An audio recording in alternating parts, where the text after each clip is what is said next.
Temporada de Narcisos. Escrito por Josephine Himes. Narrado por Andy Graham para el canal Terrifix, con la autorización previa de su autora.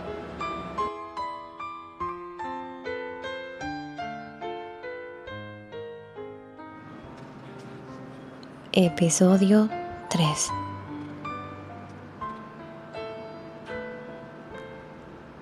La señorita Pony y la hermana María habían acordado no preguntarle a su hija sobre la carta.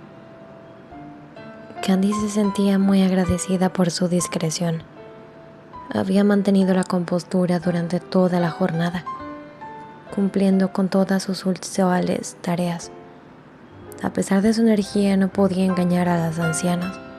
Candy estaba demasiado callada y pálida para aparentar normalidad. Cuando finalmente fue a la cama, después de cenar con poco entusiasmo, las dos mujeres solo intercambiaron miradas. Sin embargo, se mantuvieron fieles a su decisión. Se mantuvieron en silencio.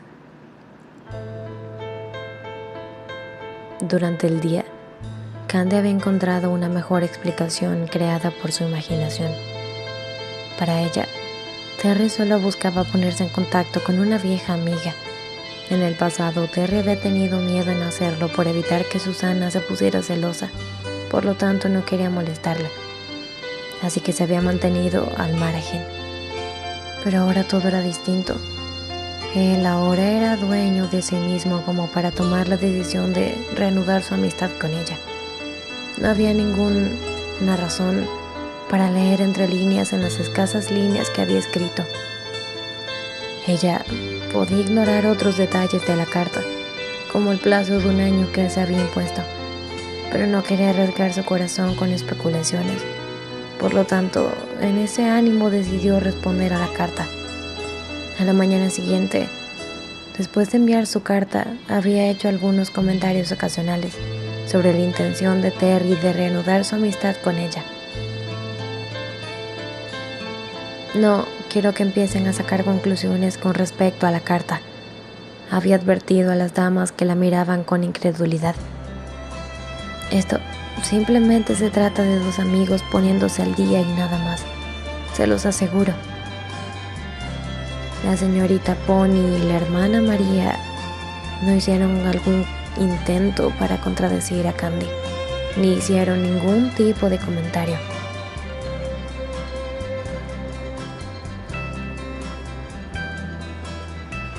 Episodio 4. La noche era cálida, el cielo estaba lleno de estrellas. A pesar de las luces de la ciudad, todavía era posible verlas arriba. El joven sintió el particular aire cálido que anunciaba el verano en su rostro cuando salió del MIT. Había sido una noche memorable. Su sensibilidad artística le aseguraba que esa noche de estreno haría historia en el arte americano. George Gershwin era sin duda un talentoso compositor. El concierto con la banda White Man que acababa de tocar esa noche era la mejor que había escuchado de Gershwin. Rapsodia en azul. Ese era el nombre. Ese era un buen título, pensó. Le hizo una señal a su chofer que lo estaba esperando para hacerle saber que había decidido caminar hasta su casa esa noche. El aire de la noche y algo de ejercicio le haría bien.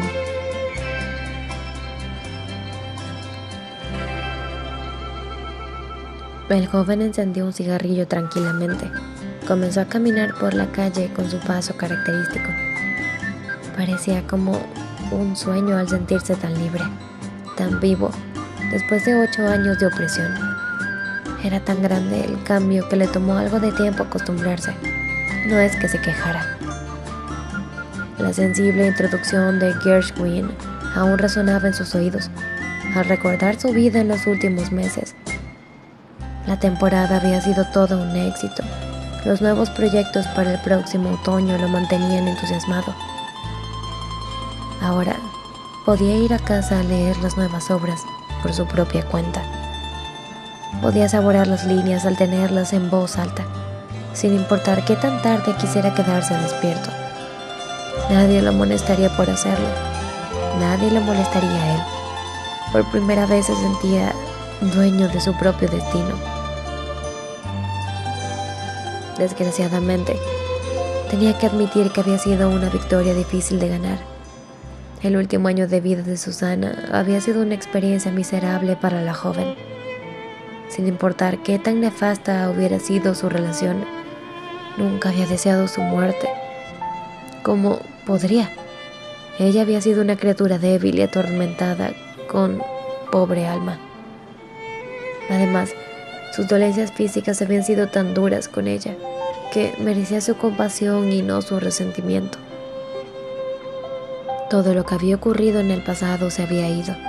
El médico no había dado la noticia de la muerte inminente de Susana en principios de 1921.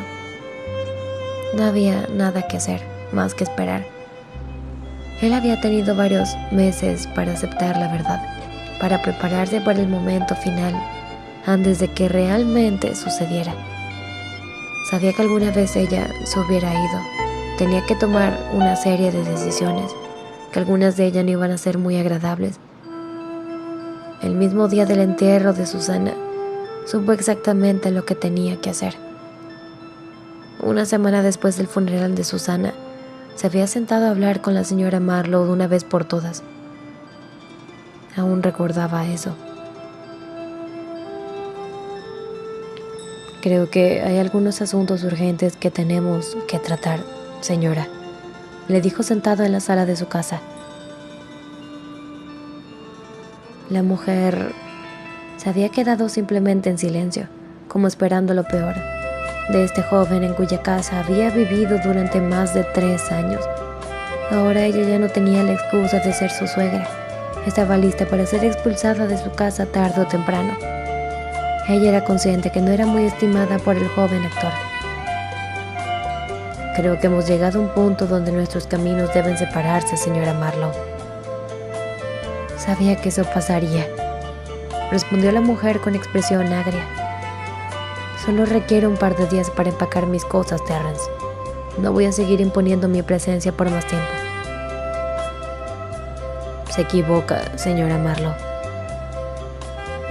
No estaba diciendo que usted debe dejar la casa. De hecho, estaba hablando de todo lo contrario, respondió ligeramente. La señora Marlowe abrió la boca, pero de ella no escapó ningún sonido. He alquilado un departamento en la villa. Me mudaré allí mañana por la mañana. Si no le importa, señora, llevaré conmigo los muebles de mi habitación y del estudio. El resto está a su disposición, explicó. Pero esta casa, la mujer logró pronunciar. Fue de Susana desde el principio. La compré para ella, así que creo justo que usted se la quede, añadió. Entonces, sintiendo que la información necesaria había sido transmitida, se puso de pie, mientras buscaba algo en el interior del bolsillo de su chaqueta. Aquí, dijo extendiéndole a la mujer un sobre grande. Estos son los derechos de la casa. Están registrados a nombre de Susana. Aunque ella nunca tuvo tiempo de escribir un testamento y siendo usted la madre, no creo que tenga ningún problema en reclamar la propiedad. También hay un poco de dinero en el sobre. Pensé que podría utilizarlo mientras decide qué hacer con su vida de ahora en adelante. La mujer recibió el sobre sin decir una palabra, sin saber cómo responder a ese regalo inesperado. En el fondo de su corazón, la señora Marlowe sabía que ella y su hija lo habían ofendido terriblemente, por lo que ahora era difícil entender la generosidad del joven. Mañana, cuando me vaya, el chofer y el ama de llaves vendrán conmigo también. Fue decisión de ellos. Espero que no les guardes rencor, dijo fríamente. Ya veo, apenas susurró. Una cosa más, señora, dijo antes de retirarse, con una chispa de determinación en sus ojos. Me gustaría que entendiera que nuestra relación ha llegado a su fin. Por favor, no espere nada más de mí en el futuro. Con esta sutil advertencia, el hombre salió de la habitación. A la mañana siguiente, Dejó la casa sin decir una sola palabra a la señora Marlowe, quien también había decidido quedarse en sus aposentos. Terry no la había visto desde entonces. Deseaba que las cosas siguieran así. Incluso para un alma noble había momentos en que tenía que terminar con la caridad. Esa había sido la parte más difícil, recordó. Sin embargo, el otro tema, que en realidad no importaba, era tan sencillo como mudarse al otro barrio y comenzar a vivir solo. Si hubiera conocido a su corazón hace 10 años como lo conocía ahora, las cosas habrían sido muy diferentes. Pensaba que ahora a sus 27 sabía exactamente lo que tenía que hacer. Pero saberlo y hacerlo eran cosas muy diferentes. Sus sentimientos se habían mantenido inamovibles. El único cambio era que ahora eran más profundos y maduros.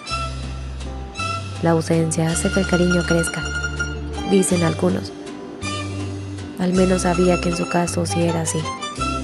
Por desgracia, un hombre no pudo alejar de su vida a una mujer un día, para luego volver a recuperarla después de 10 años, como si nada hubiera pasado.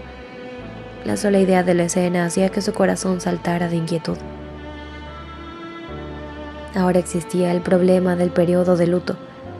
No podía acercarse a una mujer cuando su exnovia todavía estaba caliente en su tumba. No es que él se preocupara por las convenciones sociales, sino todo lo contrario. Creía que le había dado a Susana más de lo que ella merecía en vida, pero también sabía que Candy, como la mayoría de las mujeres, se preocupaba más por los detalles. Después de todos los errores que había cometido, tenía que mostrar cierta delicadeza para tratar de empezar algo con ella. Además, todavía estaba planteando la cuestión de cómo iba a lidiar con sus propios miedos. Un océano de ¿y si? Desordenaban su mente cada vez que pensaba en Candy. Creer que ella podía aún estar interesada en él era una arrogante presunción. No esperaba tanto. Sin embargo, se atrevía a pensar que ella no le guardaba rencor. Sabía que si lo hacía, la chica tenía todo el derecho de sentirse así. Estaba firmemente convencido que todo había sido su culpa de principio a fin, pero confiaba en el carácter dulce e indulgente de Candy para que lo recibiera con amabilidad, al menos como un viejo amigo. Por supuesto, también existía la cuestión de si sería posible reanudar una amistad. ¿Cuáles eran las posibilidades que ella siguiera estando soltera? Una mujer como ella no podría ir por la vida sin despertar el interés de los hombres a su alrededor. Terrence sabía que la belleza interior y exterior de Candy era un premio al cual muchos lucharían y codiciarían. La sola idea de que estuviera casada con otro hombre le era repulsiva, pero tenía que admitir que era una gran posibilidad. Estaba consciente que sus posibilidades eran mínimas. Sin embargo, sabía que tenía que ponerse en contacto con ella para saberlo, aún a costa de hacer el ridículo otra vez más. Después del primer contacto, descubría que ella era de otro hombre. Tenía que aceptarlo y desaparecer de su vida para siempre. Sus manos sudaban cada vez que a su mente divagaba en esa dirección. Pensaba que el tiempo haría desaparecer sus escrúpulos. Se repetía esto una y otra vez, tratando de darse el valor con ese pensamiento. Cuanto más pronto se acostumbrara a la idea de buscar a Candy otra vez, su decisión carecería también. Cuando pase el primer año estaré listo para actuar. Ese había sido su mantra. Eventualmente, el tiempo había pasado. Su corazón estaba tan nervioso como el primer día en que le había pasado por la mente. Él podría ser ahora un hombre adulto en su totalidad, pero cuando se trataba de Candice, todavía se sentía como un adolescente inseguro. Estoy condenado, pensó al recordar sus sentimientos en los últimos 6 meses, justo cuando su autoimpuesta fecha límite se acercaba. Había tratado en sus planes llegar a un buen término, pero había sido en vano. tomaba una resolución un día, solo para encontrarle defectos al día siguiente. Fue entonces cuando la cosa más extraordinaria para su joven carrera había sucedido. La Compañía Royal de Shakespeare le había extendido una invitación a trabajar con ellos como artista invitado en su temporada de invierno de 1923. Era un gran honor y un gran logro para un actor tan joven. Su madre había sido la primera en instarlo para aceptar, pero él no necesitaba de ningún estímulo. Para él, esa era la excusa perfecta para retrasar sus decisiones por un mes o dos después de la temida fecha. Sabía que estaba escapando estúpidamente de sí mismo y de sus presionados sentimientos, pero aún así aceptó la invitación. Por lo tanto, viajó a Inglaterra, donde pasó los meses más exitosos de su carrera hasta ese momento, actuando en una serie de funciones diferentes. Había sido tan emocionante. La compañía había estado trabajando en Stratford-upon-Avon, Newcastle y en Londres y en otros lugares más. Por lo tanto, antes de que su mente pudiera dirigir la realidad, estaba de regreso en la ciudad donde había aclamado su Hamlet 4 años atrás. Ese era el mismo Londres, donde su madrastra lo había maltratado como el hijo bastardo que era. Ahora era recibido como un artista consumado, admirado y respetado por sus compañeros y por la entera sociedad londinense. ¡Qué triunfo! ¡Qué alegría hubiera sido si Londres no fuera el lugar que estaba plagado de sus recuerdos con ella! Su compromiso inicial con la compañía había sido por poco tiempo, es decir, de noviembre a enero. Sin embargo, su éxito había sido tan sólido que había recibido otra invitación para unas cuantas actuaciones durante la temporada de primavera en marzo y abril. Por desgracia, para él, toda esta gloria estaba teñida por su agitación interna. Cuando más tiempo le llevaba a decidirse, peor se volvía su humor. Todo era tan triste. Cuando sus compromisos profesionales llegaron a su fin, decidió tomar un descanso antes de volver a New York. Necesitaba un poco de tiempo para comenzar a pensar seriamente en su situación y actuar en consecuencia. Regresó a Stratford-upon-Avon y alquiló una casa a las afueras, esperando que en este retiro encontrara algo de paz, finalmente reunir el coraje que le faltaba. Terrence recordaba aquellos días de soledad en la vieja casa de campo como una de las etapas más importantes de su vida, porque se concentró en hacer el más profundo examen de conciencia. Pensó en 1000 maneras de producir el encuentro. Argumentó en contra de sí mismo una y otra vez, rechazando los métodos demasiado melodramáticos y todos aquellos demasiado prosaicos. ¿Cómo comunicarse con ella? Era la primera interrogante. No sabía dónde podía estar ella después de tantos años. ¿Podía simplemente arriesgarlo todo de una sola vez y viajar a Chicago a buscarla? ¿Dónde debía ir si fuera el caso? ¿A la mansión de los Andre? Y si lo hiciera, ¿qué le diría? ¿Cómo le haría para decirle a Archibald que estaba buscando a su prima? Sí, el mismo que le había dejado ir estúpidamente. ¿Podría decirme dónde está?, se dijo a sí mismo mirando su reflejo en el espejo. Mierda, no culparía al hombre si me matara en el acto, se dijo desestimando la idea al momento. Luego pensó en las señoras del orfanato. Estaba seguro que Candy se había mantenido en contacto con ellas durante todos esos años. ¿Debía ir ahí y hablar con ellas? La mera idea de enfrentar a la amable mujer una vez lo había recibido calurosamente en su casa le daba miedo. No podría mirarla a los ojos sin sentirme avergonzado por mi conducta. Había querido a su querida hija. ¿Cómo podía ir ahí y pedir su ayuda? Quedándose sin buenas ideas, había decidido finalmente escribir una carta. La enviaría al hogar de Pony con la esperanza de que las damas pudieran redirigirla a cualquier lugar donde Candy pudiera estar. Había escrito tantas versiones de la misiva que ya había perdido la cuenta. ¿Cuál sería el texto apropiado? ¿Debía ser simple y directo? ¿Debía verter todo su corazón en una sola carta? ¿Qué tan lejos podía llegar? Un simple hola sería demasiado lejano. Decir mi amor estaría fuera de lugar. ¿Podría escribir con ardiente pasión o con cautela como correspondiera a una ligera amistad? Habían sido todas esas consideraciones las que lo habían atormentado. Cuando cuando la mañana del 7 de mayo lo tomó por sorpresa. Era el 26º cumpleaños de Candy, así que obedeciendo a un impulso, finalmente se recompuso y desencajado, envió la carta por correo con gran agitación.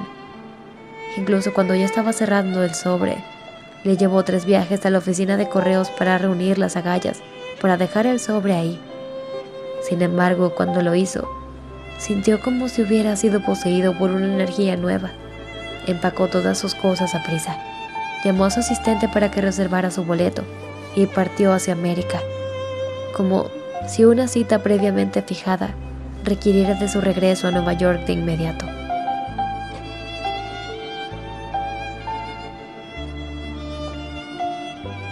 Continuará.